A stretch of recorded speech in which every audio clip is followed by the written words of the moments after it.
Jake had always loved taking pictures of nature. The 28-year-old photographer spent most weekends hiking through forests and mountains, capturing the beauty that most people never got to see. This particular weekend, he decided to camp alone. In the Rocky Mountains, far away from city lights and noise, he set up his tent near a small lake, surrounded by tall pine trees that seemed to touch the clouds. The air was crisp and clean, and the only sounds were gentle water lapping against the shore and wind rustling through leaves. Jake loved these peaceful moments, when he could forget about his busy life back in town. As darkness fell, Jake sat by his campfire, editing photos on his laptop. The flames danced and crackled, creating warm light that pushed back the mountain darkness. He had captured some amazing shots that day. A family of deer drinking from a stream, an eagle soaring high above the peaks, and wildflowers blooming in hidden meadows. Around midnight, something strange caught his eye. 3 bright lights appeared in the sky, moving in ways that didn't make sense. They weren't planes. Jake had seen plenty of those. These lights moved too fast, stopped suddenly, and changed direction in impossible ways. They seemed to be dancing with each other in the dark sky. At first, Jake thought it might be military aircraft doing training exercises. He grabbed his camera and started taking pictures, thinking he might have stumbled onto something newsworthy. The lights grew brighter and closer, and Jake could see they were connected to some kind of craft. The object was massive, bigger than any airplane Jake had ever seen. It made no sound at all, which seemed impossible for something so large. The craft had a metallic surface that reflected the moonlight, and strange symbols glowed along its sides. Jake's hand shook as he took photo after photo, hardly believing what he was seeing. Suddenly, the campfire went out, not blown out by wind, but just stopped burning as if someone had turned off a switch. Jake's laptop screen went black, and even his camera stopped working. The forest became completely silent. No insects chirping, no wind in the trees, nothing. It was the kind of silence that made his ears ring. Then Jake felt something he had never experienced before. His body became heavy, like someone had filled his clothes with concrete. He tried to move his arms, but they wouldn't respond. His legs felt like they were made of stone. Panic filled his mind as he realized he couldn't control his own body. A soft blue light surrounded Jake, and he felt himself being lifted off the ground. He could see his campsite getting smaller below him as he rose toward the mysterious craft. His mind screamed for help, but his voice wouldn't work. He was completely helpless, floating through the air like a leaf in the wind inside the craft. Jake was placed in a small room with white walls that seemed to glow with their own light. The paralysis gradually wore off, and he could move again. But there was nowhere to go. The room had no windows, no doors that he could see, and no furniture except a simple bench along one wall. Other people were in similar rooms nearby. Jake could hear their voices through the walls, confused, frightened voices asking the same questions he had. Where were they? What was happening? Who had taken them? Some people were crying, others were angry, and a few seemed to be praying. The beings who had captured them were unlike anything Jake had ever imagined. They were tall and thin, with gray skin that looked almost like rubber. Their heads were large and egg-shaped, with enormous black eyes that seemed to look right through him. They had small noses and mouths, and their fingers were long and delicate. These gray beings never spoke out loud. Instead, Jake could hear their thoughts in his head, which was even more frightening than being captured. They communicated in images and emotions rather than words, showing him that resistance was useless and that he should remain calm. The creatures seemed to view humans the way scientists might look at lab mice, with cold curiosity but no real care for their feelings or comfort. They took Jake and the other prisoners to different rooms for various tests and examinations. Some people came back looking confused and empty, as if part of their memory had been erased. Jake lost track of time in that place. There were no windows to show day or night, and the walls always glowed with the same dim light. He guessed he had been there for 3 days, but it could have been longer. The gray beings gave them a strange liquid that tasted like nothing but somehow satisfied both hunger and thirst. During his time in captivity, Jake met other prisoners. There was an elderly man who had been taken while walking his dog, a young woman who disappeared during her morning jog, and a teenager who vanished on his way home from school. All of them had been going about their normal lives when the impossible happened. The worst part wasn't the strange tests or the uncomfortable rooms. It was the growing feeling that he might never see Earth again. Jake thought about his family, his friends, and all the places he still wanted to photograph. He wondered if anyone was looking for him, or if people just thought he had gotten lost in the mountains. Hope seemed to fade a little more each day. The gray beings treated their human prisoners like objects rather than living people with thoughts and feelings. Jake began to wonder if this was how his life would end, as a specimen in some alien collection, forgotten by everyone he had ever loved. But on what Jake believed was his fourth day in captivity, everything changed in ways that no one could have predicted. Jake woke up to sounds he had never heard before on the alien ship. Sharp, piercing alarms were blaring throughout the corridors. But these weren't like fire alarms back on Earth. The noise was higher-pitched and seemed to hurt his ears in a way that made his teeth ache. The constant hum of the ship's engines had also changed, becoming irregular and choppy through the glowing walls of his cell. Jake could see the gray beings running back and forth in panic. These creatures who had seemed so calm and in control were now moving frantically, their large black eyes even wider than usual. Some of them were making strange clicking sounds, which Jake realized must be their version of shouting. The elderly man in the cell next to Jake pressed his face against the wall and whispered, "Something's happening, something big. I've been watching them for hours, and they've never acted like this before." Jake nodded, feeling a small spark of hope for the first time since his capture. Whatever was causing this chaos might be their chance to escape, or at least understand what was really going on. The other prisoners were talking excitedly, their voices mixing together in a buzz of nervous energy. Then the lights went out completely. Not just dimmed, but totally black, darker than the mountain night where Jake had been camping. Emergency. Lighting kicked in a few seconds later, bathing everything in a red glow that made the whole ship look like something from a nightmare. That's when Jake saw her for the first time. A small figure was moving through the corridors like nothing he had ever witnessed. She couldn't have been more than 4 feet tall, but she moved with incredible speed and purpose. Her skin seemed to glow with a soft blue light, making her visible even in the dim emergency lighting. Jake watched in amazement as this tiny being approached a group of 3 gray aliens. The creatures were much taller than her, probably twice her height.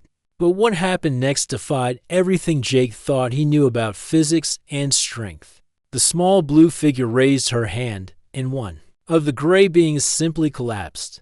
Not like he was hurt, but like someone had turned off his power switch. The other 2 gray creatures tried to grab her, but she moved so fast that Jake could barely follow her movements. It was like watching a hummingbird fight with elephants. Within seconds, all 3 gray beings were lying on the floor, completely still. The blue figure hadn't even seemed to break a sweat.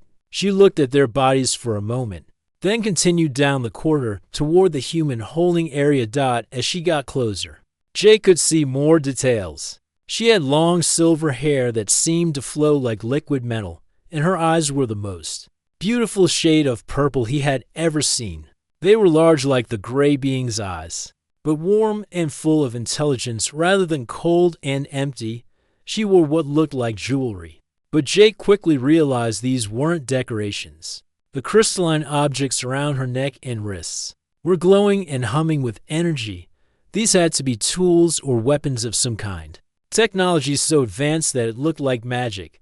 When she reached Jake's cell, she placed her small hand against the wall, and the barrier simply disappeared. Not like a door opening, but like it had never been there at all. Jake stumbled backward in surprise, hardly believing he was free. "Don't be afraid," she said, and her voice was the most wonderful sound Jake had heard in days. She spoke perfect English, but with a musical quality that made even simple words sound like a song. "I'm here to help you and the others. My name is Zira, and I've been tracking these criminals for a long time." Jake stared at her, trying to process what was happening. This tiny beautiful being had just single-handedly overpowered creatures. That had terrified him for days. You're not one of them?" Jake asked, his voice hoarse from days of barely speaking. Zira shook her head, and her silver hair caught the red emergency light in a way that reminded Jake of moonlight on water. "No, I'm nothing like them. They're criminals, kidnappers who steal people from their homes to sell to the highest bidder. I'm here to stop them and get you all home safely." She moved to the next cell, where the elderly man was waiting with tears in his eyes. With another touch of her hand, his barrier vanished too. "How many of you are there?" Zira asked. "About 20, I think," the old man replied. "They kept taking people away and bringing new ones. We never knew what happened to the ones who left." Zira's purple eyes darkened with anger. "They were probably sold to other species as curiosities or test subjects, but that ends today." As she freed more prisoners, Jake watched Zira work with incredible efficiency. She seemed to know exactly where every human was being held, and her strange crystalline tools made every barrier disappear instantly. The other prisoners gathered around her like she was some kind of angel, which in a way, she was. But their escape wasn't going to be easy. More gray beings were coming, and Jake could hear their clicking sounds getting louder and more urgent. These creatures weren't going to give up their valuable cargo without a fight. Zira seemed to sense the approaching danger too. She turned to face the corridor where the sounds were coming from, and Jake saw her crystalline jewelry begin to glow brighter. "Stay behind me," she told the group of frightened humans. "I promise you, no one else is going to hurt you today." Jake looked at this tiny warrior who had appeared out of nowhere to save them, and he felt something he hadn't experienced since his capture began: real hope. Getting off the alien ship turned out to be just as incredible as everything else that had happened to Jake. Zira led the group of 20 rescued humans through corridors that seemed to bend and twist in impossible ways. The ship was much larger than Jake had imagined, with levels upon levels stretching in all directions. "Stay close together," Zira called over her shoulder as they moved through the maze-like passages. "This ship is designed to confuse anyone who doesn't know the layout. Even I had to study the blueprints for weeks before attempting this rescue." Jake found himself walking right behind her, fascinated by how confidently she moved through the alien vessel. Despite being so much smaller than everyone else in the group, Zira was clearly in complete control of the situation. They passed rooms filled with strange equipment that hummed and glowed with energy Jake couldn't understand. Some chambers contained what looked like other prisoners from different planets, beings that Jake couldn't even begin to describe. The sight made his stomach turn as he realized just how massive this operation really was. "Don't look too long," Zira said gently, noticing Jake's horrified expression. "We'll come back for them once I get you humans to safety. Right now, my ship can only handle a certain number of passengers." Her ship was unlike anything Jake had ever seen, even after days aboard the gray aliens vessel. Where their ship had been all cold metal and harsh angles, Zira's craft looked almost alive. The walls curved gracefully, and they seemed to pulse with a warm, golden light that reminded Jake of a heartbeat dot as soon as everyone was aboard. Zira moved to what Jake guessed was the control area.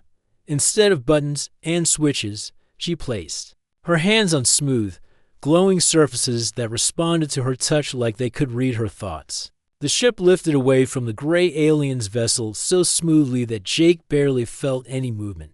Through the transparent walls of Zira's ship, Jake watched the alien vessel grow smaller and smaller until it was just another dot of light in the vast darkness of space. He could hardly believe he was looking at Earth's solar system from the outside, seeing his home planet as a small blue marble in the distance. "It's beautiful, isn't it?" Zira said, joining Jake at the viewing area. "I've seen thousands of worlds, but there's something special about yours. The way the light reflects off your oceans. The swirls of white clouds, it's like a jewel floating in space." During the journey back to Earth, Zira began explaining things that Jake could barely wrap his mind around. The gray beings weren't just random kidnappers. They were part of a huge criminal network that stretched across multiple galaxies. They specialized in capturing intelligent species from less advanced worlds and selling them to collectors or researchers on other planets. Think of it like human trafficking, but on a galactic scale, Zira explained. Her purple eyes sad but determined. Beings like humans are considered exotic and valuable because your planet isn't part of the galactic community yet. You're isolated, so no one notices when people disappear. Jake felt sick thinking about how many people from Earth might have been taken over the years. All those missing person cases that were never solved. How many of them were actually alien abductions? Zira seemed to read his thoughts, more than you'd want to know, but fewer than you might fear. My people have been working to shut down these operations for decades. This particular group was one of the biggest, so stopping them will save thousands of lives across multiple worlds. Your people? Jake asked. Who are you, really? Zira smiled, and it transformed her entire face. I'm Kirathi. We're what you might call galactic peacekeepers. My species evolved in a small world where we had to be smart and strong to survive. Even though we stayed small in size, over millions of years, we developed technology and abilities that let us protect other species from those who would harm them. She showed Jake images on one of her ship's displays, pictures of her home world with its crystal cities and floating gardens. The Kirathi people in the images all looked similar to Zira, with the same blue-tinted skin and silver hair, the same warm eyes and graceful movements. We live much longer than humans, Zira continued. I'm actually about 300 years old by your counting, though I'm still considered young by my people's standards. I've been a peace officer for nearly 50 of those years. Jake stared at her in amazement. This beautiful, youthful-looking being was actually centuries old and had been fighting galactic crime for longer than most humans lived. Why do you do it? Jake asked. I mean, why put yourself in danger for people you don't even know? Zira was quiet for a moment, looking out at the stars. Because everyone deserves to be free. Everyone deserves to live their lives without fear of being taken from their families and sold like property. When I have the power to stop that from happening, how can I choose not to? As Earth grew larger in the viewing window, Jake found himself dreading their arrival. Once they landed, Zira would probably leave to continue her work elsewhere in the galaxy. The thought of never seeing her again made him feel empty in a way he didn't expect. But Zira had more surprises in store. As they entered Earth's atmosphere, she turned to Jake with an expression he couldn't quite read. My ship was damaged during the rescue, she said. I'll need to stay on your planet for a few weeks while it repairs itself.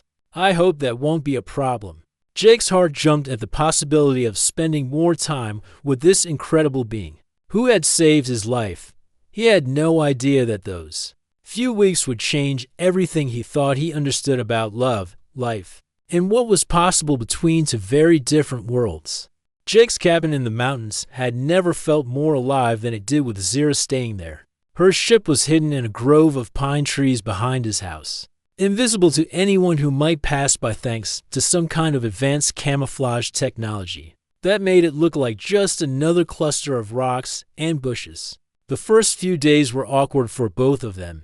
Jake had never hosted an alien visitor before, and Zira had never spent extended time on a primitive world like Earth. She was fascinated by the simplest things, the way coffee smelled when it brewed, how books felt in her hands, the sound rain made when it hit the cabin's metal roof. Your people still use paper for information storage? She asked one morning, carefully turning the pages of one of Jake's photography books. It's so permanent on my world. All knowledge exists as energy patterns that can be updated instantly. Jake watched her study the photographs he had taken over the years. Her purple eyes moved across each image with the same careful attention she had shown when planning their escape from the alien ship. These are beautiful, she said softly. You see your world the way my people see the galaxy, looking for the hidden beauty that others miss. That comment made Jake's heart skip a beat. No one had ever understood his photography that way before. Most people saw it as just a hobby. But Zira understood that it was how he connected with the world around him. As the days passed, they fell into a comfortable routine. Jake would make breakfast while Zero worked on her ship's repairs, using tools that looked like they belonged in a science fiction movie. In the afternoons, they would take long walks through the forest, and Jake would show her the spots where he had captured his favorite photographs. Zero was amazed by Earth's wildlife. She had seen creatures from hundreds of worlds, but she said, there was something special about Earth's animals. They're so full of life energy. She explained as they watched a family of deer grazing in a meadow. Most worlds I visit have life forms, but yours seem to have something extra, like every creature is connected to something larger than itself. Jake found himself looking forward to these conversations more than anything else in his day. Zero had a way of seeing things that made even familiar places feel new and magical. When she talked about her travels through the galaxy, Jake felt like he was experiencing those distant worlds right alongside her.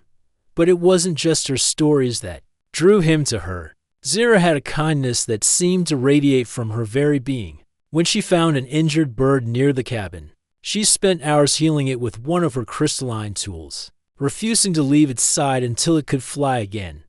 When she noticed Jake having nightmares about his time on the alien ship, she taught him meditation techniques from her world that helped quiet his troubled mind. Your species feels emotions so deeply, she told him one evening as they sat by the fireplace. It's one of the things that makes humans so special. Most advanced civilizations learn to control their feelings, but you let yours guide you toward greater understanding.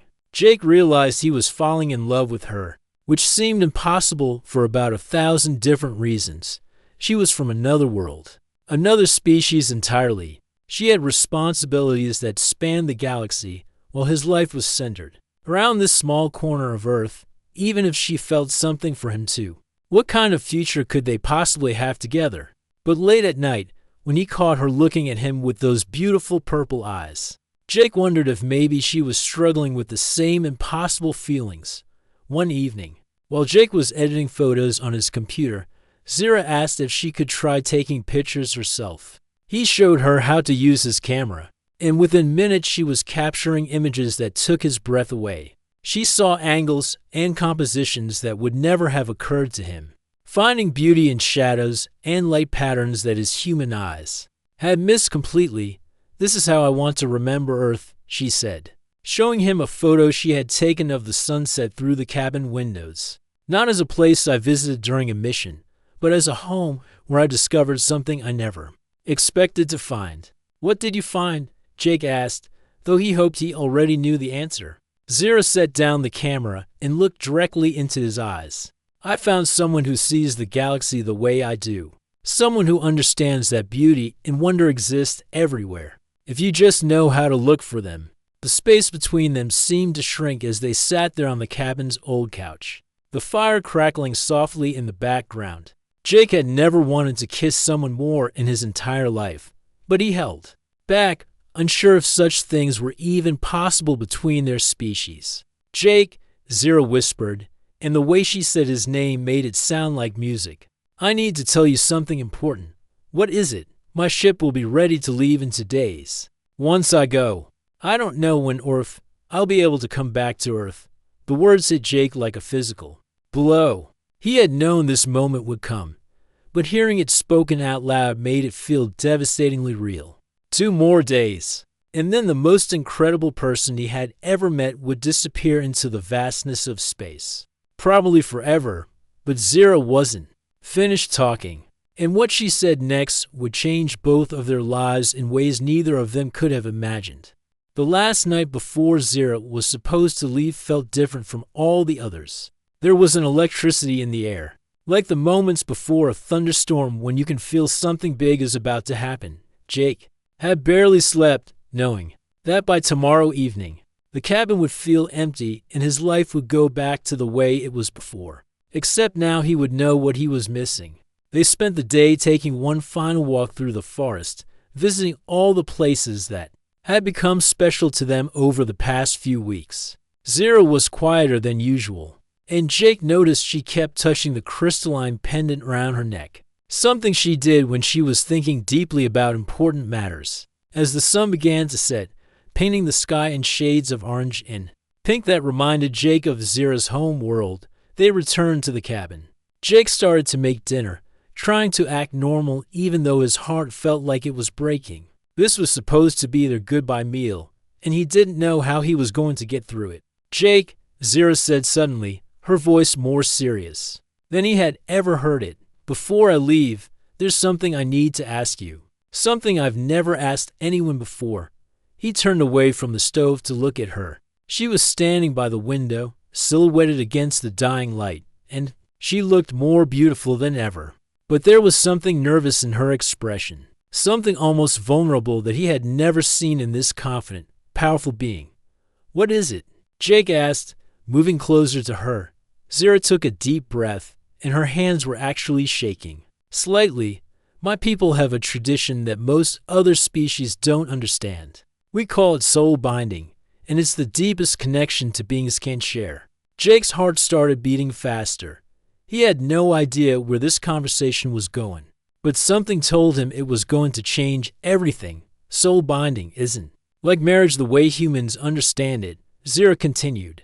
It's a joining of two spirits across any distance, even across different worlds. When Takirthi are soul-bound, they can share thoughts and feelings no matter how far apart they are in the physical universe. She turned to face him fully, and Jake could see tears forming in her purple eyes. "I've never wanted to soul-bind with anyone before. My work was always more important to me than personal connections.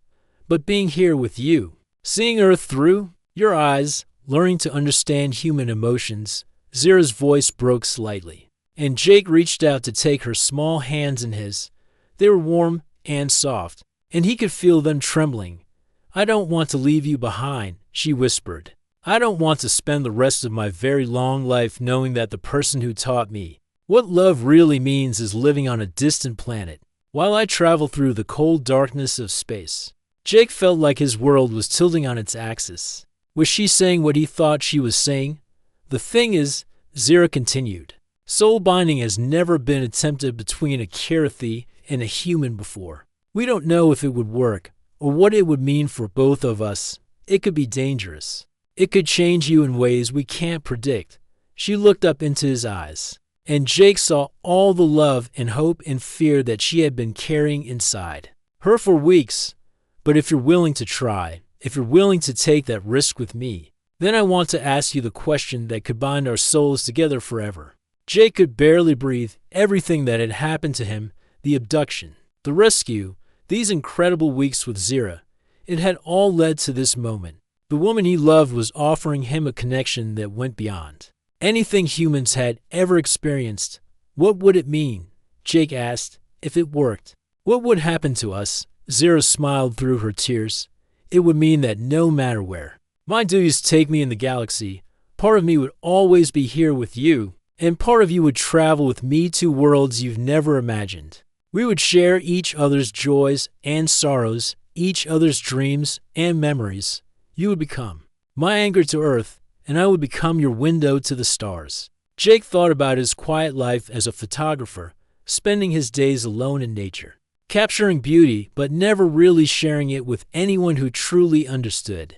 Then he thought about Zira's life as a galactic peacekeeper, protecting innocent beings across the universe, but always moving on, never finding a place to call home. "Would I still be able to live on Earth?" Jake asked. "Yes," Zira said. "In fact, you would become something like an ambassador, the first official contact between humanity and the galactic community. My people would need someone they trusted to help them understand Earth and its people, and humans would need someone who understood the larger universe to help prepare them for eventual contact." Jake realized that this wasn't just a proposal of love, it was an offer to become part of something bigger than anything he had ever imagined. He would still be a photographer, but he would be documenting not just Earth's beauty, but preparing humanity for its place among the stars. "Jake Collins," Zira said, and hearing his full name in her musical voice made everything feel official and eternal. "Will you bind your soul to mine?